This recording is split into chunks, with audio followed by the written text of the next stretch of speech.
The Tom Woods Show, episode 438. Prepare to set fire to the index card of allowable opinion. Your daily dose of liberty education starts here. The Tom Woods Show. Peter Schiff's gold company, Schiff Gold, is holding a special sweepstakes just for Tom Woods Show listeners. They're giving away a 1-ounce gold coin worth about $1,200. Enter for free at tomwoods.com/gold. Hey everybody, Tom Woods here, back from vacation. I was out of town for inclusive about 8 days, so I recorded a whole bunch of episodes in advance, so none of them had anything whatsoever to do with current events, even more so than usual were they removed from current events, but I did that so that I could go out of town and visit, see some old sites I used to see a lot. I was in Massachusetts where I grew up, and a couple of my kids were there with me. We had a really great time, but now it's back to the grind here. Of course, it's a very pleasant grind doing the show, and as a matter of fact, I couldn't be happier with today's guest because I'm always pleased to welcome Scott Horton back to the show. Scott is one of the favorite guests I have on this show in terms of listener response. Everybody loves Scott Horton. They say it is a crime we did not know about Scott Horton before hearing him on your show, but better late than never. Scott Horton is the host of Anti-War Radio on KPFK in Los Angeles and is the host of The Scott Horton Show, which you can listen to 5 days a week on the Liberty Radio Network, noon until 2 p.m. Eastern Time. We'll give you the details on Scott over on the show notes page for today, which is tomwoods.com/438. Visit Scott, of course, at scotthorton.org. We're going to talk today about what is going on with Islamic State, with ISIS, getting an update on that situation from Scott, who knows pretty much everything there is to know about everything. Scott, welcome back to the show. Thanks very much for having me, Tom. Appreciate it. I'm looking at this headline right now. You and I are talking on July 1st, and people are listening to us on July 3rd. And I'm looking at a headline from June 30th, 2014, so almost exactly 1 year ago. ISIS jihadists declare Islamic caliphate. Well, here we are about a year after that announcement, so let's assess where we are in terms of ISIS. What's going on today? I think relatively speaking, the power and the lines have not shifted too much since then. They have, the Islamic State has lost the town of Tikrit, Saddam's hometown, but they've gained Ramadi. And they lost Kobani in Syrian Kurdistan, but they gained Palmyra, which was the city with the ancient ruins and all that made the big headlines. They rule an area about the size of Great Britain that makes up about 2/3 of, I guess about half of Syria, the eastern half of Syria, and virtually all of the Anbar province, which is the huge province in western Iraq, basically everything west of Baghdad, the capital, and up to the northwest, so that includes Baquba, Ramadi, and Mosul. Fallujah and Mosul are both cities with well over 1 million people. I believe a couple of million people up in Mosul. As Patrick Coburn points out, they rule more people than most of the member states of the United Nations, most of the nations on the planet today. And, as I told you a year ago, basically they are an extremely weak state. Well, I don't know, extremely weak, but they're a weak state, but they are the baddest terrorist group that has ever existed by far. And basically what they are is they're half George Bush's fault and half Obama's fault. As we talked about then, when Bush invaded Iraq, he turned all of, from Baghdad down to Kuwait in the east and southeast, turned all that into Shiistan and gave them the capital city, fought that whole war to give them the capital city and kick all the Sunnis out. And then he turned all of western Iraq and northwestern Iraq into lawless Jihadistan. And then, but basically once they were done with the battle for Baghdad, the Americans called a truce with the Sunni insurgency and then got kicked out by the majority Shia who they'd fought for.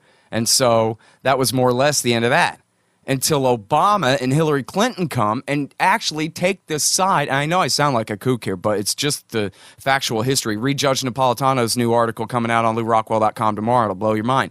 I got a sneak peek. Hillary Clinton and Barack Obama took the side of the enemy, of the bin Ladenites, the veterans of al-Qaeda in Iraq. When they came home from Iraq War II to Libya and decided in 2011 with the start of the Arab Spring they wanted to take on Gaddafi, America took their side in Libya and then in Syria. And by backing especially the Mujahideen war against the Ba'athist Assad Shiite-backed government in Damascus, the capital of Syria there, in backing those Mujahideen, what they did was they created a split inside what had been al-Qaeda in Iraq. The Syrian dominant faction calls themselves al-Nusra. And at first, the Iraqi members of al-Qaeda in Iraq, they were al-Nusra too. They all went to Syria to fight. But then it was basically a personality split between the leadership of the two kind of subgroups within the al-Nusra front. And in 2013, the Iraqi-led faction split off and declared themselves the Islamic State. Now, the bin Laden doctrine was always to keep fighting and to bankrupt, to bleed and bankrupt the American empire so that it's gone, and then someday we'll have a caliphate. Well, this guy, Baghdadi, and his faction, they decided they didn't want to wait for someday anymore, and so they broke with al-Qaeda, and they declared, saved up their arms and money. And a little more than a year ago, they went back to Iraq in force, and they seized the city of Mosul and declared their caliphate, as you said, almost exactly a year ago, declared the Islamic State. And here, in 2011, when bin Laden was killed, the Islamo-fascist caliphate was his attic, where he was hiding from his wife up there. The Islamo-fascist caliphate was nothing until Obama made it. And he didn't make it because he's a secret Muslim jihadist, Black Panther, whatever, like in the right-wing propaganda, born in, in Kenya or whatever kind of thing. He did it because he's a half-white, conservative, American corporatist, imperialist, nationalist, fascist, and he thinks he's smart. And this is how, just like Ronald Reagan used these guys. Obama is Ronald Reagan here, using the Mujahideen to get America's dirty work done, which is, almost unbelievably, get rid of all the secular dictators that we've been backing all along and back not just, some rebels, but back avowed head-chopping bin Ladenites against them. And, of course, mostly it's because this is what our allies want. First and foremost among them, of course, the Israelis, but also the Saudis and the Turks hate Assad and hate Iran and want to limit Iran's power by overthrowing their last Arab ally in the region, the Assad dictatorship in Damascus. And so you have an American policy where I think we probably joked about this right a year ago, Tom, that, wow, now how are they going to explain themselves as they turn around and they're going to have to start, at least lay off Assad, if not start backing him, because now their policy of backing the Mujahideen against him has blown up in their face so badly with the declaration of this caliphate. How are they ever going to turn the ship of empire around? And the answer is, here we are a year later, and they still haven't. We're fighting with the Iranians and the Shiites against the Islamic State in Iraq, and we're still backing the Mujahideen. Now, I don't know about direct support for the Islamic State, but America, Turkey, Saudi, and Israel are all backing al-Qaeda in Syria right now. The al-Nusra Front, you can read about it in Foreign Affairs, for crying out loud, has a whole thing accepting al-Qaeda.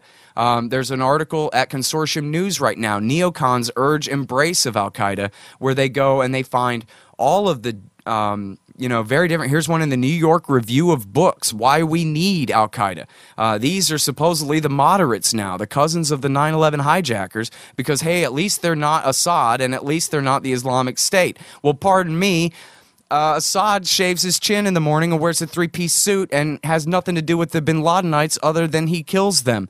And he's our enemy? And the bin Ladenites, the avowed, not the guys who've broken with al-Qaeda, the Islamic State, but the guys who are still loyal to Ayman al-Zawahiri, the butcher of New York City. They're the guys that Foreign Affairs is saying that we need to ally with.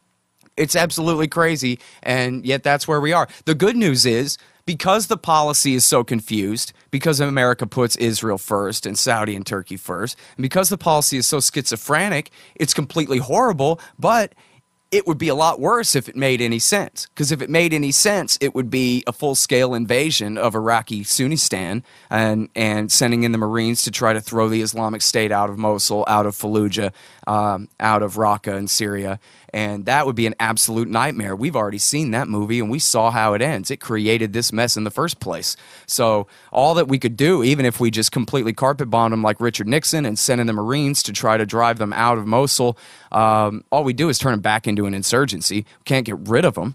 And so it's actually, ironically, slightly, relatively speaking, slightly to the benefit of peace that the people who run the American empire are up to their eyeballs in high treason. Because if they were actually fighting for America's interests, it would be a worse war, Tom.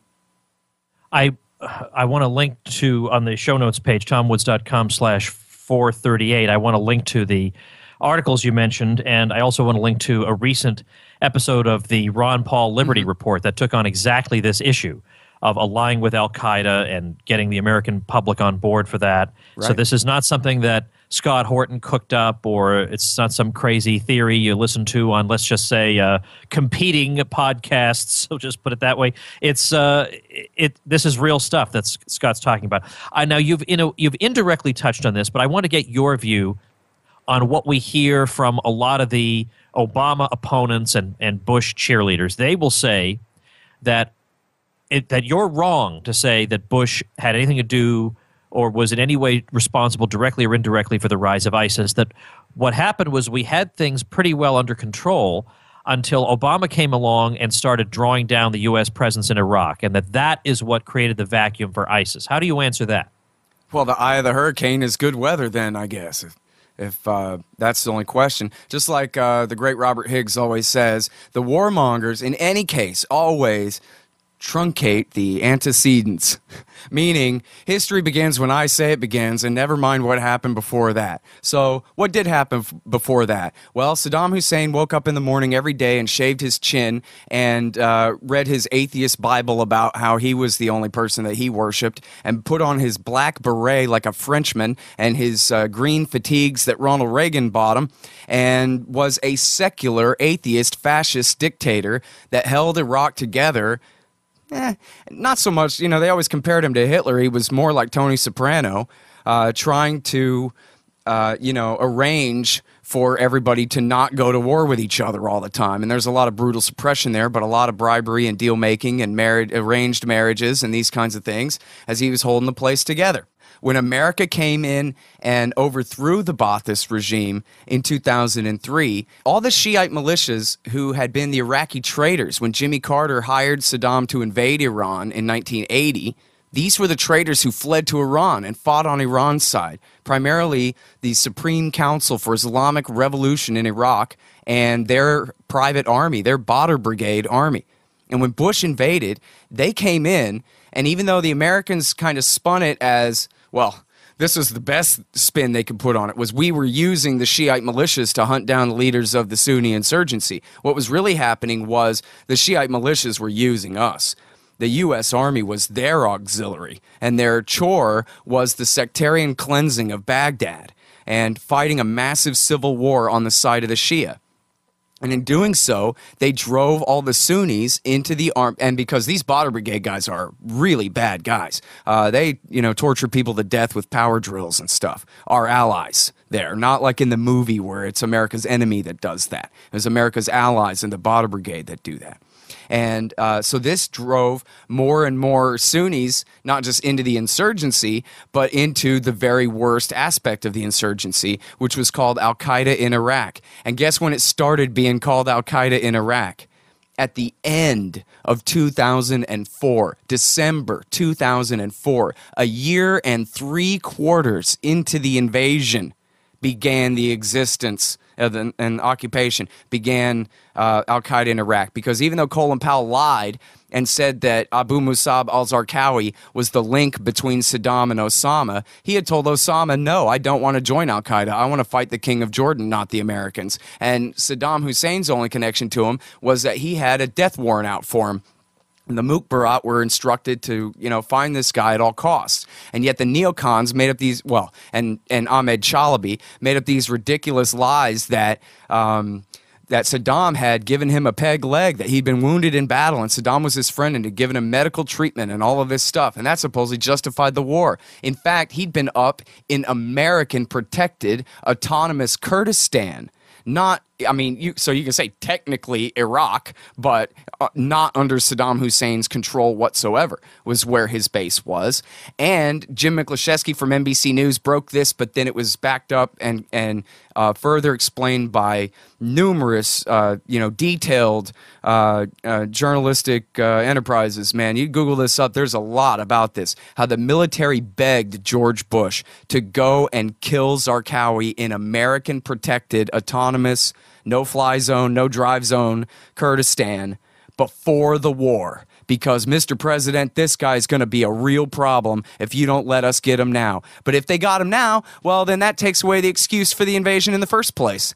And so Bush overruled them and refused to allow the military to kill him before the war against Baghdad began. So, wait, hold on a minute. But we can't, that seems very plausible. Of course, we can't know his motivations, or can we? Well, look, they were lying about his connection between Saddam and Osama. So why leave him alive other than you need a talking point? I mean, you're right. That's speculation, I guess, on my part. But unless somebody else, I don't know of any reporting in Jim McLeshesky's reporting or any other reporting on that story. I've never heard a plausible excuse for why they wouldn't let him do it. And the military asked them over and over and over again in 2002 and 2003. To go and kill Zarqawi before the war started. Now, once the war started, he's missing, man. Nobody knows where he is until the suicide bombs start going off. And then again, he didn't even declare his allegiance to bin Laden and Zawahiri for 1 3/4 years into the war. And then finally he said, okay, I am al-Qaeda in Iraq and I am loyal to Osama and his goals. So, not Bush's fault, wrong, 100% Bush's fault. There never was a single suicide bombing in Iraq ever before the American invasion there. There never was any al-Qaeda in the country. Saddam's orders to his men were find Zarqawi and kill him. And you know what they did? They tortured al-Qaeda guys into implicating Saddam, like Sheikh al-Libi, who they tortured him into pretending that an anti-terrorist training camp in Iraq was a terrorist training camp. They had a fuselage of an airplane to practice killing hijackers. But, oh no, that's where they train us hijackers how to hijack things. Is that what you want me to say? Cried the tortured man. And then also said that Saddam had taught them how to make chemical weapons and all of this. They were lying to get us into that war. They knew Saddam was not connected to Osama, and it wasn't until really right around the time that Saddam was finally dug out of his hole in the ground and killed that that Zarqawi's men declared themselves loyal to al-Qaeda. And then, now it's true that when the troops pulled out, according to Bush's timetable, the timetable that Bush signed at his sock puppets' insistence, the guys that he put in power's insistence, that said that we had to go, the U.S. had to be out by the end of 2011. It's true then that al-Qaeda in Iraq was still somewhat marginalized, but they had not been defeated, and the entire so-called success of the surge was totally bogus. The only thing successful about the surge was that it was a slogan that was repeated a lot of times. The surge worked, and everybody memorized that. But what were the details? What it was supposed to accomplish was reconciliation through the magic of parliamentary democracy. All the different factions in Iraq were supposed to get it together, that, we're all one people and let's all share the oil wealth and et cetera, et cetera. Well, that never happened. The people that America put in power there, not only did they kick us out, they told the Sunnis, you guys can basically just go to hell. All the oil is in Kurdistan up in the north and in Shiistan down in the south near Basra and Kuwait. And so basically the Shiites that we put in power, the Shiite and Kurdish factions that we put in power, had no reason to compromise with the Sunnis as far as they could think of. So they never did integrate them into the government, never integrated them into the police, into the armed forces, into the oil economy whatsoever. They just let them to rot out in the sun. And so, yes, it's true. What Obama did to help these guys was as bad as what Bush did. But it wasn't that he got a couple of 10,000 American soldiers out of there. It's that he took their side in Libya and Syria. So I'm not making some partisan case to defend Obama, but for George Bush to somehow be cleared of blame here is just crazy, when there never was Al-Qaeda in Iraq, not one member ever, until Bush invaded that country and turned it into jihadistan. Scott, let's pause for a moment and thank our sponsor. Hey, everybody, if you're like me, you're interested in owning precious metals, but you may not know how to get started. Where do I get them? Who's reputable? Well, do what I do. I get all my gold and silver from Schiff Gold, because it's Peter Schiff's gold company. So I know they're going to be reputable, and I know people who work for Schiff Gold are going to know what they're talking about, and I know I'm always going to have a pleasant and efficient buying experience, which I've always had with Schiff Gold. Well, now to get you started in the world of precious metals, Schiff Gold is holding a special sweepstakes just for listeners of this show. They're giving away a 1-ounce Canadian gold maple leaf coin worth about $1,200, one of the most popular gold coins in the world. And you can enter this sweepstakes for free at tomwoods.com/gold. You got to enter by midnight, July 13th, 2015. I will be announcing the winner on July 15th, and it's going to be very exciting. It costs you nothing to enter at tomwoods.com/gold, so what are you waiting for? Scott, tell us, what exactly does ISIS want, according to their own statements? What are they aiming at? Well, they're not nationalists. So they are, the government, I think, is mostly run by former Ba'athist military types. But at the head of the thing, they're run by bin Ladenites, by hardcore religious extremists who would like to, who believe they are due the loyalty of every Sunni Muslim in the world.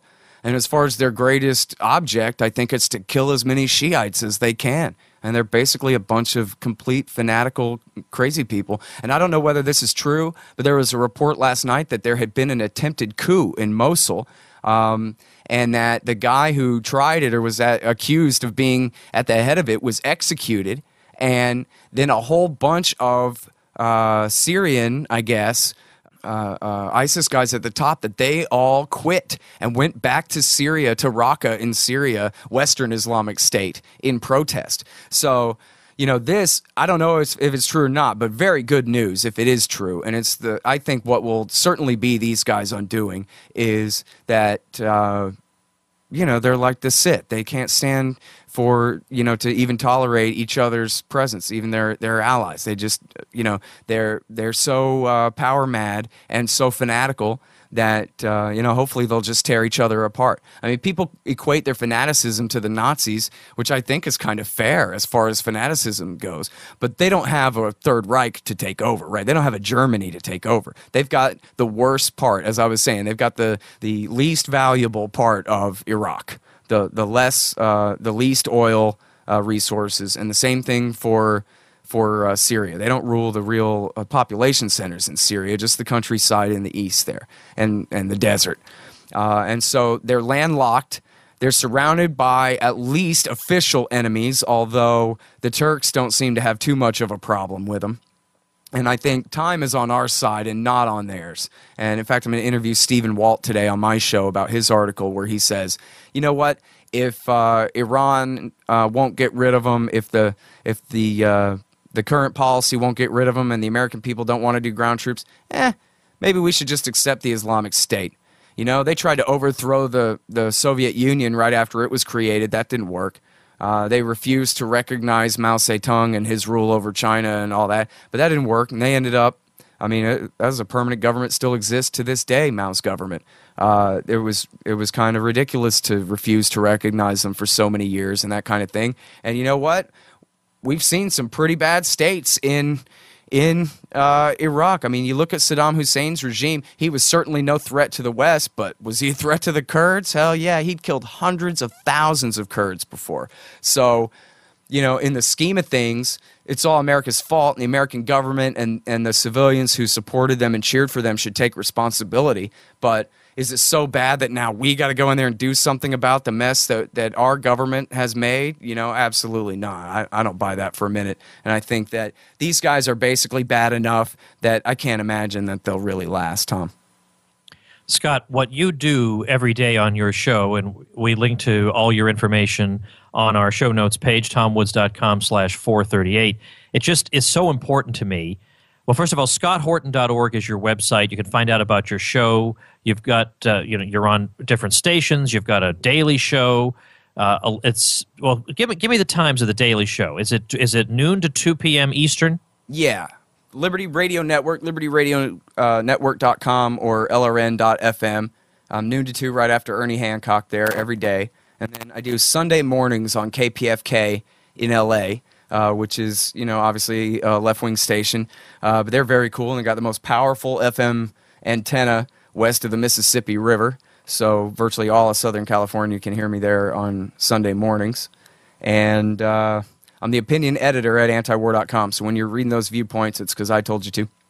Oh, that's good.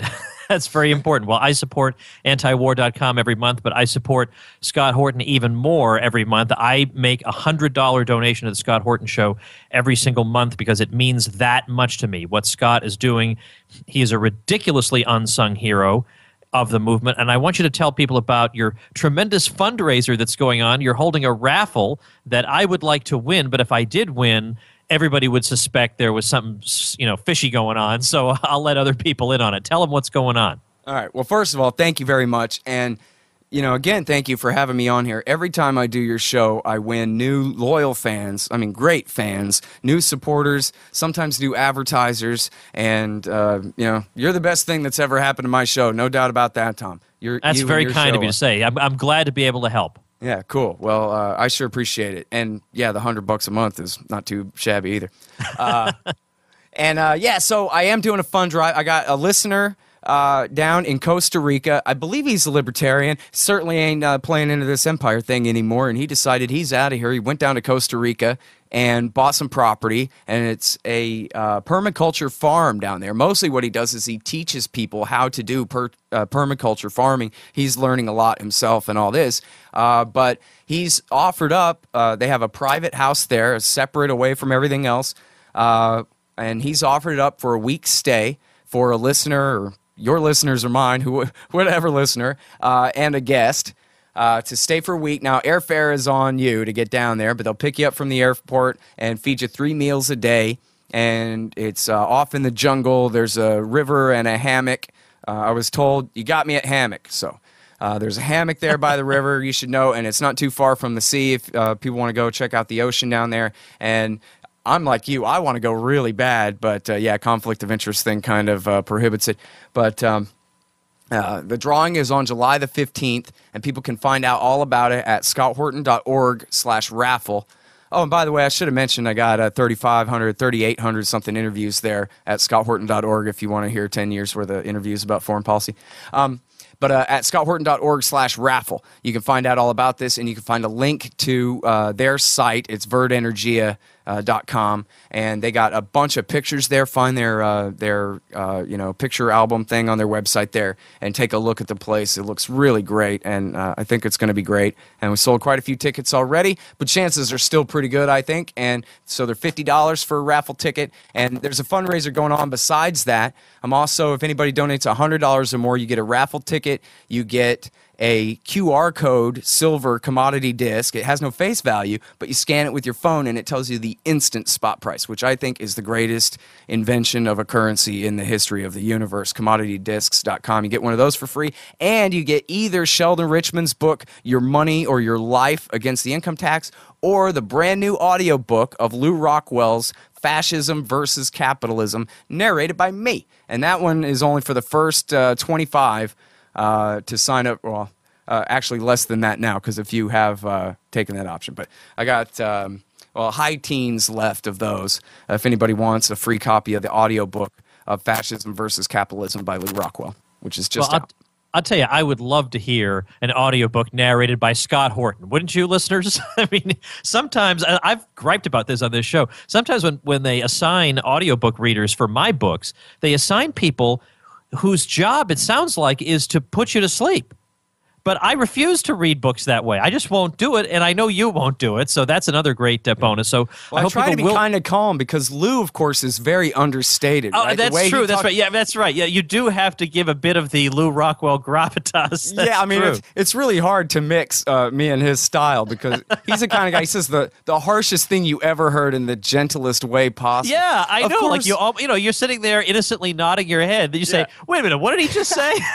Of course, Harry Truman was among the most horrible monsters in the history of the world. And you go, yeah.